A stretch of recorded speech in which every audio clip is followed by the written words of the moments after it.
Hello students, please get ready for dictation of an address by the Honorable President of India, Shrimati Droupadi Murmu, on the occasion of 75 years celebration of the Guwahati High Court, Guwahati, April 7, 2023.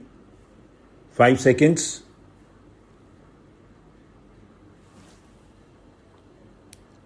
Start. I am indeed glad to be here among you on this occasion, which is historic for the Guwahati High Court. Completing 75 years of public service is undoubtedly a cause of great pride. So, let me first congratulate all those associated with this court, judges, lawyers, and court employees of the past and the present for their significant contributions to this outstanding institution.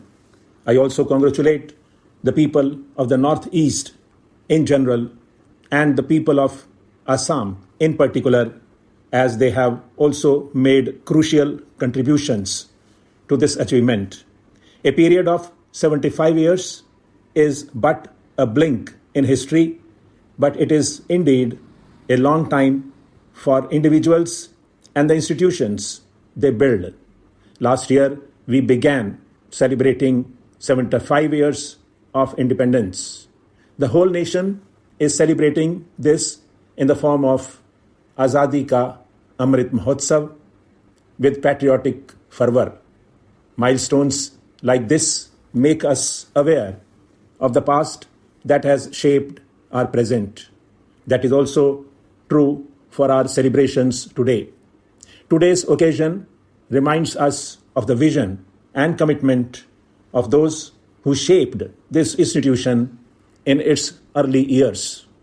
The Guwahati High Court, of course, holds a unique place in India's judicial landscape. After its inception in 1948, it had jurisdiction over 7 states for more than 6 decades and still has jurisdiction over 4 states. At one point of time, its jurisdiction included Assam, Nagaland, Manipur, Meghalaya, and Tripura, Mizoram, and Arunachal Pradesh. After the establishment of separate high courts for the states of Manipur, Meghalaya, and Tripura in 2013, the Guwahati High Court has jurisdiction over the states of Assam, Nagaland, Mizoram, and Arunachal Pradesh, with its principal seat at Guwahati and 3 permanent benches in Kohima, Aizawl, and Itanagar. The Guwahati High Court has also established a distinct identity for self by producing a number of legal luminaries, some of whom have also ascended to the distinguished position of the Chief Justice of India. It has also received attention for delivering several landmark decisions. I am confident that the Guwahati High Court will continue to serve the people in the same manner in the years to come. Ladies and gentlemen, the northeastern region, comprising 8 states, is aptly described as the area of Ashtalakshmi. This region of the rising sun is possibly the best example of how various communities have lived together historically.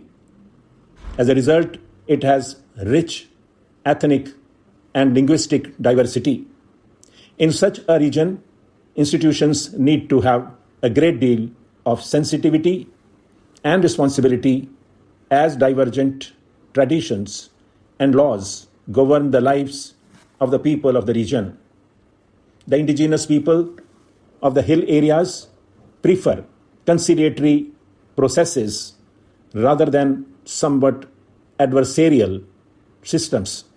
Some of the customary practices for dispute resolution prevalent here are not only expeditious, they are also highly effective. The legislations applicable to different areas may vary, but the entire area is administered by a common high court. In this light, it is heartening to see that the Guwahati High Court continues to uphold the customary laws that have been in practice in some of the states under its jurisdiction. By respecting the sentiments of the indigenous people, this institution has helped enhance the ethos of peaceful coexistence in this region. Thus, this court can rightly take pride in administering justice in an area with great variations geographically as well as ethnically.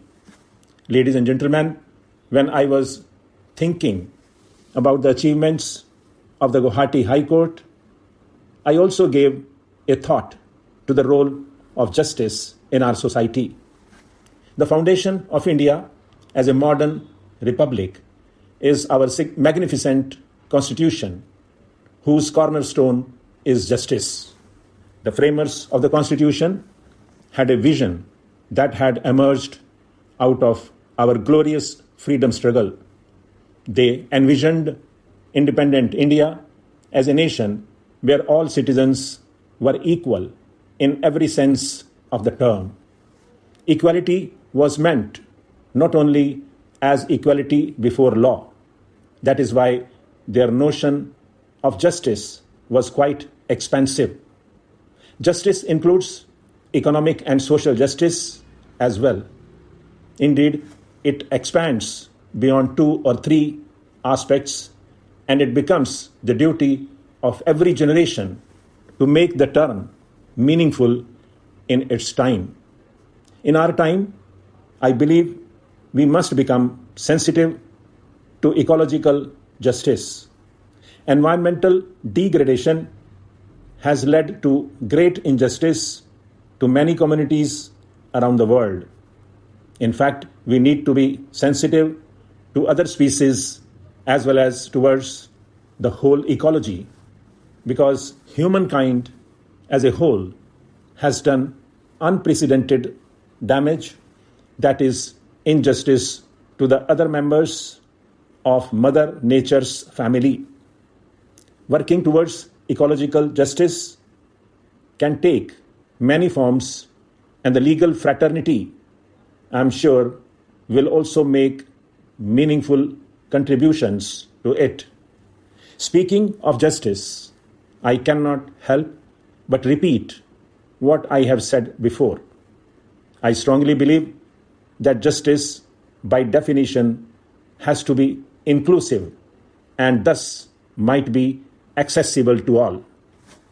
However, access to justice is hindered by many factors. Cost of justice is one of them, and we need to keep expanding the reach of free legal counseling. The language of justice is another hindrance, but there is praiseworthy progress in that direction, and the higher judiciary has started making verdicts available in more and more regional languages. There can be many more innovations to make the legal processes inclusive in terms of language. We should also note the increasing role of technology in the administration of justice. This welcome development has been solving many problems that had affected the system for long. I especially urge the young generation, young lawyers, and students of law to find technological solutions in the legal domain that can provide a helping hand to the poor and the needy. Ladies and gentlemen, I once again congratulate all individuals associated with the Guwahati High Court on the occasion of completion of 75 years of its service to justice and jurisprudence. I wish you and this august institution all the best for the journey ahead. As the festive spirit welcoming Rangoli Bihu is in the air, I offer my warmest greetings to all of you. Thank you. Jai Hind, Jai Bharat. Stop.